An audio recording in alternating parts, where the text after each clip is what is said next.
वर्षातून 2 महिनेच असतो. त्यामुळे वर्षभर याची चव चाखता यावी याकरता आपण फ्रीझरमध्ये आंब्याचा रस साठवून ठेवतो. पण फ्रीझर शिवाय किंवा फ्रीज शिवाय कुठलंही प्रिझर्वेटिव्ह न वापरता हा आंब्याचा रस साठवण्याची ही कृती खास टिप्स वापरून कुठलंही प्रिझर्वेटिव्ह न वापरता हे आंब्याचा रस वर्षभरासाठी आणि फ्रीज शिवाय कसं स्टोअर करता येईल याची साधी सोपी आणि अचूक पद्धत पाहणार आहोत. त्यासाठी जेव्हा आपण आंब्याचा रस साठवून ठेवतो त्यावेळेस आपल्याला चांगल्या प्रतीचे आंबे निवडायचे आहेत.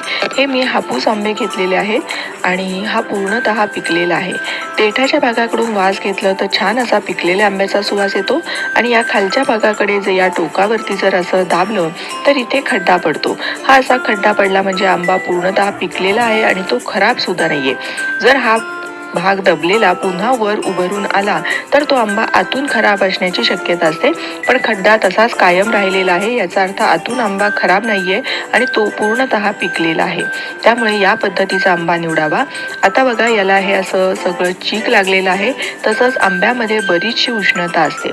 त्यामुळे आंबे आपल्याला मिठाच्या पाण्यामध्ये साधारण तासभर तरी असेच बुडवून ठेवायचे आहेत. म्हणजे आंब्याला जे काही चीक, माती, धूळ, कचरा लागलेला असतो तो निघून जातो. तसेच आंब्याची उष्णता कमी होते. त्यानंतर आंबे पूर्णतः कोरडे करून त्याचा सालाचा भाग काढून घ्यायचा आणि मग त्याचे असे लहान लहान काप तयार करून घ्यायचे. महत्वाची एक काळजी घ्यायची आहे ते म्हणजे ताट, सुरी जे काही आपण घेणार आहोत ते पूर्णतः कोरडं असावं.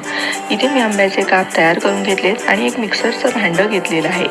हे भांडं सुद्धा बघा आतून अगदी कोरडं आहे. कुठेही पाण्याचा अंश लागता कामा नये, नाहीतर आपल्या आंब्याचा रस खराब होण्याची शक्यता असते. यामध्ये साखर, दूध काहीही न मिसळता आपल्याला अगदी दाटसर असा आंब्याचा पल्प तयार करून घ्यायचा आहे. या पद्धतीने मी हा आंब्याचा रस तयार करून घेतलेला आहे आणि आता यामध्ये आपल्याला 1 कप इतकी साखर घालायची आहे. आंबा कितपत गोड आहे त्या अंदाजाने साखरेचं प्रमाण कमी किंवा अधिक करू शकता.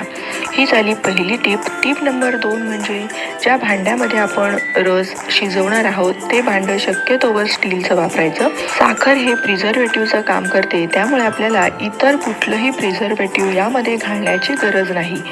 तसेच आपण हा रस चांगला 5 ते 7 मिनिटापर्यंत शिजवून घेणार आहोत.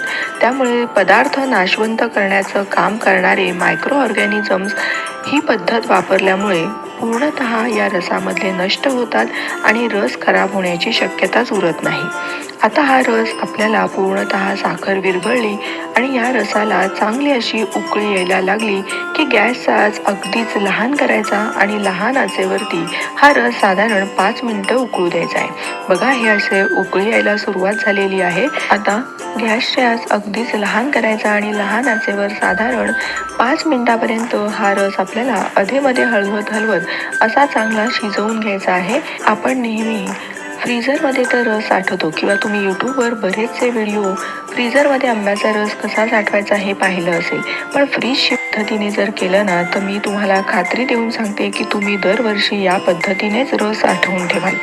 आता हा गॅसचा लहान ठेवून असंच रस उकळत ठेवूया. इथे मी काही काचेच्या बॉटल घेतलेल्या आहेत. या बॉटल उकळत्या पाण्यामध्ये घालून चांगल्या उकळवून आणि मग कोरड्या करून उन्हामध्ये वाळवून घेतलेले आहेत. आता आपल्याला यामध्ये रस भरायचा आहे. गॅसवर रस तसाच उकळत ठेवलेला आहे. अधेमध्ये हलवत राहायचं आणि हा उकळता रसच या बॉटलमध्ये भरून घ्यायचा आहे. बॉटलमध्ये रस भरताना सुद्धा अगदी वरपर्यंत रस भरायचा म्हणजे हवेची पोकळी शिल्लक राहायला नको आणि हवेतील मायक्रो ऑर्गॅनिझम्स त्यामध्ये जायला नको. पण भरताना सुद्धा अगदी इतकं वर भरायचं नाहीये की झाकण लावल्यानंतर रस बाहेर येईल. आता झाकण लावताना बघा हे झाकणाला सुद्धा हे असं रबर कोटिंग आहे. हे रबर कोटिंग असल्यामुळे कुठल्याही धातूशी या रसाचा संपर्क येत नाही. त्यामुळे रस काळा पडत नाही किंवा खराब होत नाही. ही एक टीप झाली. आणि दुसरी महत्त्वाची टीप म्हणजे रबर कोटिंग असल्यामुळे काय होतं तर झाकण अगदी घट्ट बंद होतं. म्हणजे ही बॉटल सील बंद जशी बिल्ल्याने केली जाते तशीच सील बंद होते. आहेत. त्याचबरोबर झाकण इतकं घट्ट लावलं आहे ना की बाहेरच्या हवेशी आतील रसाचा संपर्क यायला नको. आता आपल्याला काय करायचं आहे, जेव्हा आपण बॉटलमध्ये रस भरतो त्यावेळेस हवेतील मायक्रो ऑर्गॅनिझम्स या रसासोबत मिसळण्याची शक्यता असते. म्हणून आणखीन एक पुढची प्रक्रिया करून घ्यायची आहे. त्याकरता इथे मी एका कढईमध्ये पाणी उकळायला ठेवलेलं आहे. पाण्याला उकळी यायला सुरुवात झालेलीच आहे. त्यावेळेस आपल्याला ही बॉटल यामध्ये घालून घ्यायची आहे. बॉटलचं झाकण अगदी घट्ट बंद करायचं आहे. ही बॉटल आधीच बरीचशी गरम आहे. अगदी उकळता रस भरला होता आणि लगेचच मी इथे या उकळत्या पाण्यामध्ये ही बॉटल उकळवून घेणार आहे. त्यामुळे 5 ते 7 मिनटं हा रस आपल्याला म्हणजे ही बॉटल अशी उकळवून घ्यायची आहे. पण फॅक्टरीजमध्ये काय करतात, मोठ्या प्रमाणात करत असतात, त्यामुळे त्यांनी हा असा बॉटलमध्ये भरलेला रस पूर्णतः थंड झालेला असतो. त्यामुळे ते 40 ते 45 मिनटं हे असं रस उकळवून घेतात. पण आपल्याला तेवढा वेळ रस उकळवण्याची गरज लागत नाही, कारण ऑलरेडी बॉटलमधला रस प्रचंड गरम होता. आता ही बॉटल मी 5 मिनटापर्यंत अशी उकळून घेतलेली आहे. त्यामुळे काय होतात, जर काही एखाद दोन जरी मायक्रो ऑर्गॅनिझम्स यामध्ये शिल्लक असतील तर ते सुद्धा नष्ट होतात आणि रस अजिबात आपला खराब होत नाही. एक काय अगदी 2 वर्ष जरी तुम्ही ही बॉटल अशीच्या अशी रूम टेम्परेचरला ठेवली तरी सुद्धा रस जरा सुद्धा खराब होत नाही. ही दुसरी बॉटल सुद्धा उकळून अशीच या पद्धतीने घेतलेली आहे. आता या बॉटल पूर्णतः थंड झालेल्या आहेत आणि आपला रस हा असा साठवून ठेवण्यासाठी तयार झाला आहे. आता महत्त्वाची काय काळजी घ्यायची, तर या बॉटलचं झाकण आपण अजिबात उघडायचं नाहीये, कारण जर आपण या बॉटलचं झाकण जरा जरी उघडलं आणि बाहेरच्या हवेशी जर या रसाचा संपर्क आला तर रस लगेच खराब होण्याची शक्यता असते. म्हणूनच शक्यतोवर बिल्ला लावून ते सील पॅक केलं जातं, कारण एकदा का आपण बिल्ला उघडला की मग बॉटल आपल्याला पुन्हा सीलबंद करता येत नाही आणि मग आपण ती वापरासाठी घेतो. पण या बॉटलला थ्रेड असल्यामुळे काय होतं, तर आपण उघडझाप करू शकतो.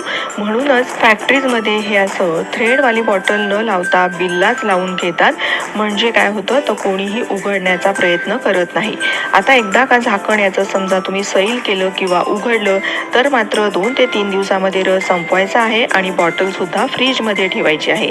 जर तसं केलं नाही तर मात्र रस खराब होण्याची शक्यता असते. पण जर तुम्ही याचं झाकण उघडलं नाही तर वर्ष काय 2 वर्ष सुद्धा तुम्ही हा रस असाच साठवून ठेवू शकता, म्हणजे रूम टेम्परेचरला राहतो. फ्रीज किंवा फ्रीजर कशाचीही गरज लागत नाही. तुम्ही सुद्धा या आंब्याच्या सीझनमध्ये या पद्धतीने रस एकदा तरी साठवून पहा. मी म्हणते म्हणून छोट्या प्रमाणात तरी हा रस साठवून बघा आणि तुमचा अनुभव माझ्यासोबत शेअर करा. व्हिडिओ थोडा जरी आवडला असेल तर प्लीज एक लाईक